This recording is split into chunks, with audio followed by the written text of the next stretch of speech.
Thank you. Hey, what's up, guys?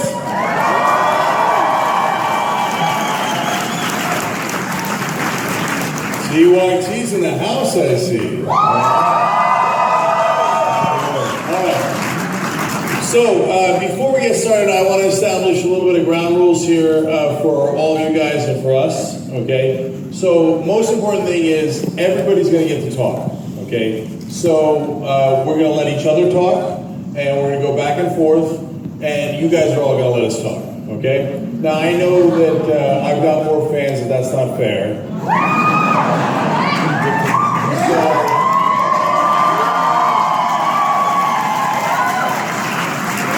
So let's be respectful and let everybody talk. Okay, ground rule number 2 is obviously we've got a lot to talk about. We're going to go back and forth.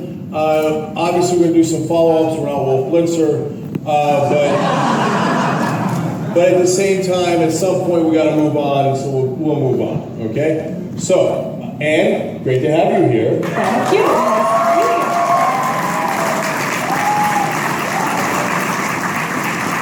So let me start with this question.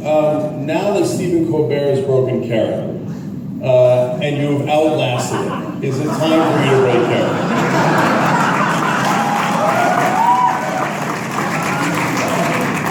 I don't know why liberals find it comforting to think this is a character. I'm beating you guys, but it's an act.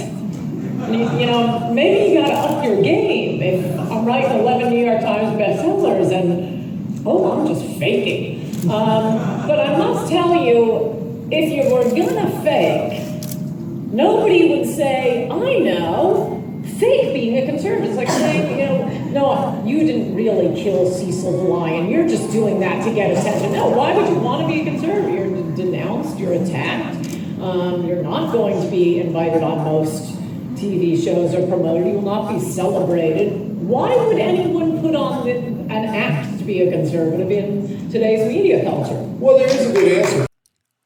So CENK the Jenk basically asked Ann Coulter, are you faking it? Is that what you've been doing all these years? You're faking being a conservative? And Ann answers back, people ask me all the time, you're conservative. Yes. But you know what? It's hard being a conservative. It's easy being a leftist. It's easy being a progressive. It's easy being a liberal. You just let your feelings run over your facts. Doesn't matter. You just want to say yes to everybody. Everything's got, you stand for the downtrodden. You stand for, poor people. You stand up for, women's rights, gays' rights, trans rights, whatever it is, you just stand up and say, yep, everything is perfectly fine. Everything is perfectly, there's no problem with anything. We love everybody. Anybody do whatever the heck you want. Society be damned. Everybody all for themselves. That's basically what's going on.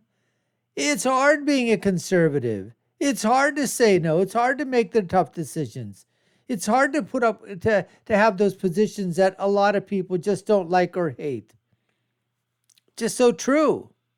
Anyways, folks, thanks for watching. We welcome everybody back, one and all. You're watching the Dr. Nasir Shaikh Show. I'm Dr. Nasir, where I give you my political prescription for my political perspective of my political punditry on what happens when culture and politics collide.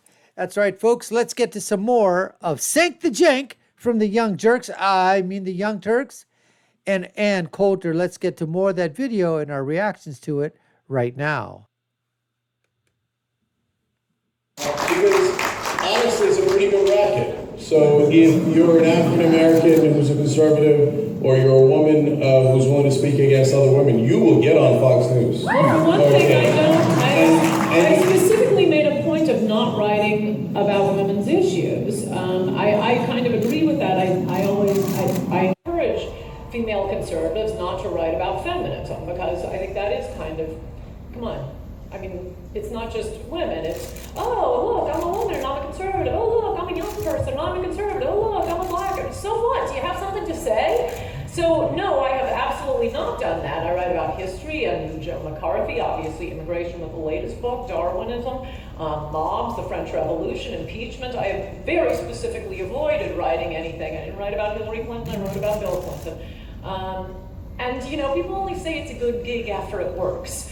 When I started out, and I think we're probably going too long on my career, which is boring.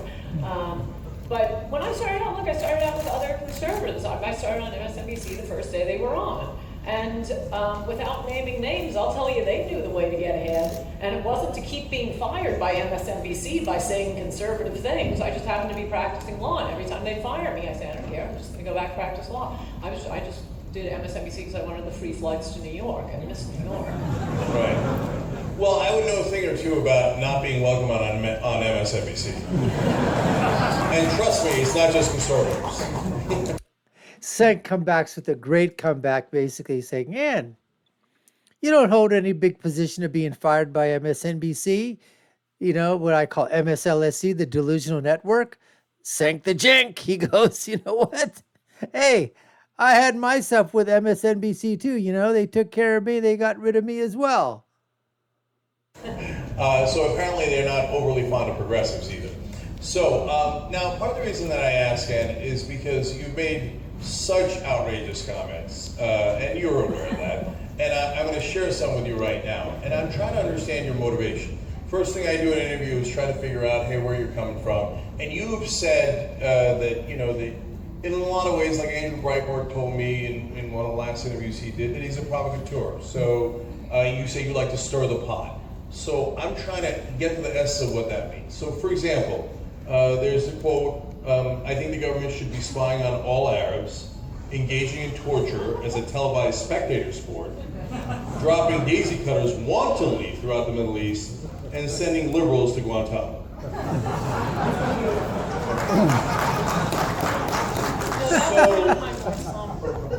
Right. So let's dive into the motivations of that. Is that exactly what you actually believe? Is that a joke? Hence, are you a comedian? Can you tell us a joke now? No, but in all seriousness, what's the motivation there?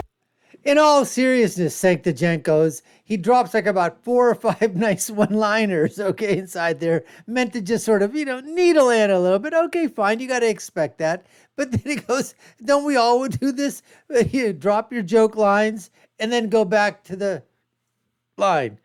But in all seriousness, in all honesty, tell us really what you mean. There are a lot of writing techniques. I feel like I'm more of an English teacher whenever, you know, people fixate on this line or that line, and I have to explain what hyperbole is and what understatement is, and oh, this is a surprise. I don't think I said stir the pot only because. You know, that applause sort of surprised me because in the beginning, when CENK talked, you know, that he said most of the people in the crowd, it says POLITICON, were, you know, fans of his, he got a pretty decent size, you know, ovation over there. Now, I know Ann could have countered and said, is there anybody out there for little old me? She could have done a little bit of that. She didn't. So when Ann's explaining her writing techniques, her writing methods, you know, and that she have to explain every single word, every single sentence, she got a pretty good round of applause there from people too. So that was a little surprising. That sounds like a cliche, but I would say I write in a way that will not only entertain my readers, but entertain me. I mean, to get a book to press, you read over so much, the same, you know, chapters over and over again. This last book, I got 200 pages a month before it came out because I wanted to keep it short and readable, and it's totally readable, and I highly recommend that you all read it. It's shorter than it looks, 100 pages of footnotes. You can zip through it in the evening. It's lots of fun. But you know, you're editing, you're going through it with the lawyers, you're going through it with you know your agents, your friends. I want to give myself a laugh, and you know, this is how I talk. This is why did Churchill? I mean, you could say why did he speak in a certain way? Well, of course you're trying to get attention for what you're saying, because you're selling a point and you want to do it in the best way you can. And I mean, explaining to people that I'm responding and I'm mimicking this, and here, this is hyperbole, and this is exactly, it's just, go back to English class. Okay. Go back to English class. Okay. I think that was pretty well put. So this part here in the debate, I think we'll end it here. It's fairly long. We're going to chop it up into various pieces and whatever and put them out in videos. So check out the links above and below. This was